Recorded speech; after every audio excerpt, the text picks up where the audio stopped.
Hey guys, it's me again. Just wanted to make a very small update on the Occultist Doji skin guy. I finally, I think, managed to do it. I dropped the Coward's Legacy, I dropped the Dreadbeak, and I dropped the Lori's Lantern. And I think I found a way to just edge it out a little more. So I bought this heavy belt. It's pretty darn nice. It fills in two of my resists that I really need.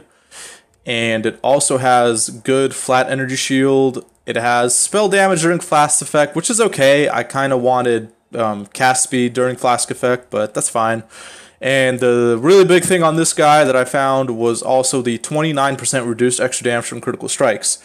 So essentially, I kind of tried to find something that outweighed losing the enemies from hits are unlucky from Lori's Lantern. And getting the reduced extra damage from critical strikes on the belt, I felt was really kind of the best way to do it. So now, with this reduced damage from critical strikes, along with the reduced critical strikes I have on my chest, I essentially don't really take much extra damage from critical strikes at all now.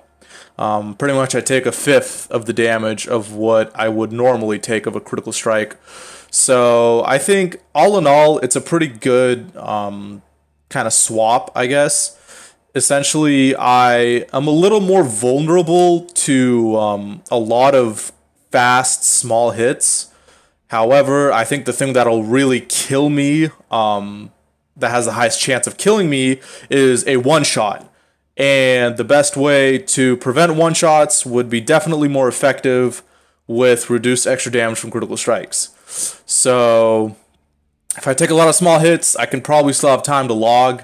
If I take one huge hit, well, I'm sorry, but I don't have the that kind of predictability or anticipation to know those kinds of things. And if I get one shot, I just get one shot. So I think overall this belt is an upgrade. And unfortunately, though, with this upgrading with this belt, we do lose low life status, we do lose pain attunement, and I also lost permanent onslaught. So the way I kind of tried to make up for that was I took this jewel here. I dropped my efficient training because getting the strength from the heavy belt. Also with, I replaced the Lori's Lantern with this ring again, my old unset ring. And this ring has like 40 strength on it, so it's actually really nice. So I was actually able to drop the efficient training, and I switched it out for this Searching Eye Jewel. And the Searching Eye Jewel, the main thing is it gives me 8% chance to gain Onslaught for 4 seconds on kill. Essentially, if I'm killing packs back to back, I will still have Onslaught. So that's kind of the way I sort of try to solve this problem of losing Onslaught. It's obviously not permanent Onslaught, but I think this is kind of the best substitute for that. Number of other things I did is I decided to unspec out of the efficient training here. I think it was just a little too inefficient, and I found that if I just spec into here and move my efficient or my energy from within into this part of the tree, I'll get an extra 30 strength here, so that saves me a point of having to get a might or the physique. So I did that instead. So I don't have to do this shenanigans anymore, or take this one even. So I just spec back up here. I still need the dex though. So another thing I did now that I got this resist on my belt is I dropped my boots and I picked up Syntrek instead. Syntreks are also really nice because we get that enemies cannot leech life. They have 30% movement speed. So one little way I made up for the movement speed I lost from the permanent onslaught was getting the Syntreks. So my old boots, which are right here, only gave me 10% movement speed. These ones give me 30%. So I essentially make up for the lost permanent onslaught and movement speed right there. And now on top of that, I have an extra 20% that I can potentially get from the jewel. So I think it's overall a really good kind of trade. And now for the big thing, my weapon. Essentially for my weapon, I am still trying to craft a shaped scepter. Would probably be the best bet for me. However, right now, somebody in the comments recommended that I go with the Dark Seer, and I actually found this to be a pretty good choice. Dark Seer has max energy shield per level, +1 max energy shield per level. Essentially, that gives me about half of what a ephemeral edge can give me. So I'm running the Dark Seer for now, and it's also nice because it has 7% global blind on hit, 7% chance to global blind on hit. So I do get a little bit of blind chance, which is pretty cool. It also has global damage, and as far as I'm aware, this does apply to my crawler. I think I'm not entirely sure, but I think it does since it's global.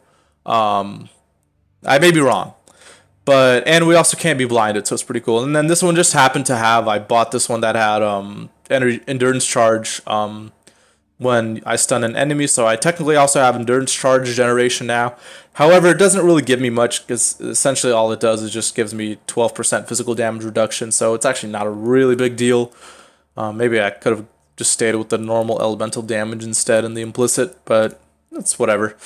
So that's about it. So I'm running discipline in here now.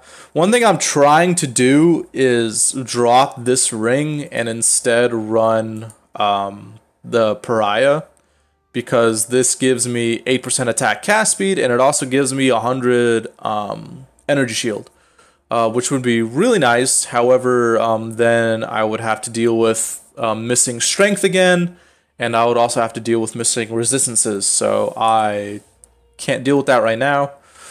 So that's kind of the build now. I'm also picked up nimbleness. I thought this was a little more useful than getting 18% increased energy shield, because this has 12% cast speed. I also lost 5% cast speed because I unspec'd out of Arcanist Dominion, so I felt like I needed to kind of make up for that. So I took nimbleness, and it also gives me 4% movement speed, which is pretty nice.